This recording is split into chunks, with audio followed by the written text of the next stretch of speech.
Shalom Ibu Bapak Saudara semuanya. Tidak terasa kita sudah tiba di pasal 22 di kitab 1 Tawarik. Dan kembali kita akan belajar menggali firman Tuhan dan mencoba menerima apa berkat firman Tuhan yang kita baca di pasal 22 ini. Ini adalah persiapan untuk mendirikan bait suci. Saya ulas lagi saudara-saudara bahwa ide untuk membangun bait suci itu datang daripada Raja Daud. Satu kali Raja Daud melihat sekelilingnya, dia diam di istana yang megah, istana yang dibangun dengan kayu aras, kayu yang paling baik, kayu yang paling mahal.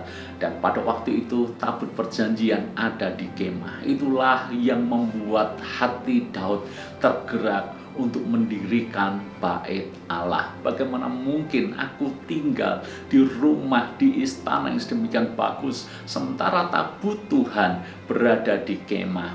Ide membangun bait suci itu datang daripada Daud untuk menyatakan kerinduannya, itu menyatakan kasih Daud kepada Tuhan. Tetapi bagaimanapun juga kehendak dan kedaulatan Tuhanlah yang terjadi. Idenya dari Daud, tetapi Salomo lah anak Daud yang boleh membangunnya. Karena tangan Daud kotor, dalam arti adalah sepanjang perjalanan hidupnya Daud kerap berperang. Dia membunuh banyak orang, dia membunuh banyak pasukan. Itu sebabnya Tuhan tidak menginginkan Daud yang membangun, sekalipun ide itu datang daripada Daud. Salomo lah yang kelak membangun. Kita melihat bahwa sekalipun proposal Daud ditolak, dalam arti eksekusinya, dalam arti siapa yang melaksanakan pembangunannya, tapi Daud tetap memiliki sikap hati yang benar. Dia mempersiapkan Salomo anaknya untuk membangun bait itu. Coba kita baca ayat yang kelima.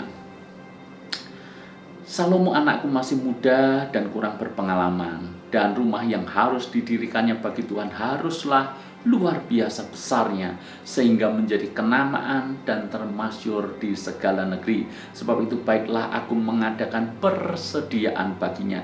Lalu Daud membuat sangat banyak persediaan sebelum ia mati.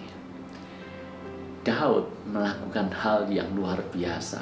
Sekalipun dia tidak diizinkan membangun, tapi dia mempersiapkan banyak hal untuk pembangunan itu. Daud mempersiapkan barang-barang, bahan-bahan, mengeluarkan banyak uang, perhiasan, emas, perak, hal-hal berharga yang dia punya untuk pembangunan bait Allah itu. Tidak hanya keluar secara materi, Daud juga mengumpulkan orang-orang terbaik, orang-orang asing yang ahli di bidangnya, dikumpulkan Daud semuanya. Juga dia kumpulkan para pembesar Israel untuk mendukung Salomo kelak ketika membangun bait Allah itu. Nah, saudara-saudara, kita belajar akan hal ini, bahwa Daud itu tidak hanya urun angan, tidak hanya kasih ide, tetapi Daud juga turun tangan. Urun angan dan turun tangan adalah dua hal yang berbeda. Banyak orang hanya urun angan, kasih ide, tetapi tidak bertanggung jawab untuk melakukan hal tersebut. Daud, dia berani urun angan, pada saat yang sama dia juga turun tangan. Sekalipun tidak diizinkan, tapi Daud bisa melakukan banyak persiapan yang akan sangat menolong Salomo kelak ketika membangun dan menyelesaikan bait suci itu. Saudara-saudara, Daud tentu saja tidak perlu cari nama. Ingat, motivasi Daud bukan supaya dia dikenang sebagai orang yang membangun bait Allah, tidak. Karena bagaimanapun juga sampai sekarang bait Allah itu disebut bait Salomo dan bukan bait Daud. Lalu apa motivasi Daud? Karena dia ingin menyatakan kerinduannya kepada Tuhan, ingin terlibat dalam pembangunan itu sekalipun tidak secara langsung. Maka kita bisa belajar dari hal ini. Yang pertama, Daud menyatakan kerinduannya. Dia berusaha melakukan yang terbaik yang dia bisa.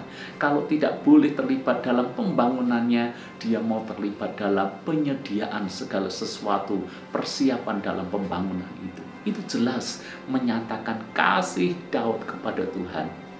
Yang kedua, bahwa Daud mau repot. Sekalipun dia tidak dapat nama, tetapi dia tetap mau repot. Kenapa? Karena dia mengasihi Tuhan dan dia mengasihi anaknya Salomo.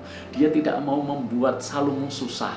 Dia tidak mau kasih PR yang begitu banyak buat Salomo. Karena Daud tahu persis bahwa Salomo nanti ketika memerintah, dia harus mengatur pemerintahannya dan dia harus menjaga negaranya dari bangsa-bangsa lain dan masih harus membangun bait suci yang sedemikian besar, mewah, besar, megah. Maka saudara-saudara, Daud menolong Salomo. Maka kita bisa meneladani hal yang ketiga. Daud juga mewariskan sesuatu yang indah, sesuatu yang besar kepada Salomo. Bukan hanya kekayaan saja, tapi yang terutama adalah sebuah teladan hidup bagaimana mengasihi Tuhan. Persiapan bait suci yang dilakukan Daud tidak bisa disangka lagi menunjukkan betapa besar kasih Daud kepada Tuhan. Kita bisa pelajari akan hal ini. Kadangkala dalam hidup ini kita tidak punya kemampuan dan tidak punya kesempatan untuk melakukan sesuatu. Orang lain mungkin lebih tepat untuk melakukan, tapi itu bukan berarti kita diam diri dan tidak lakukan apa-apa. Kita bisa dukung orang itu, kita bisa tolong orang itu, kita bisa lakukan apa yang bisa kita lakukan. Saya rasa pembelajaran ini menjadi penting untuk kita terapkan dalam segala area kehidupan. Tuhan memberkati.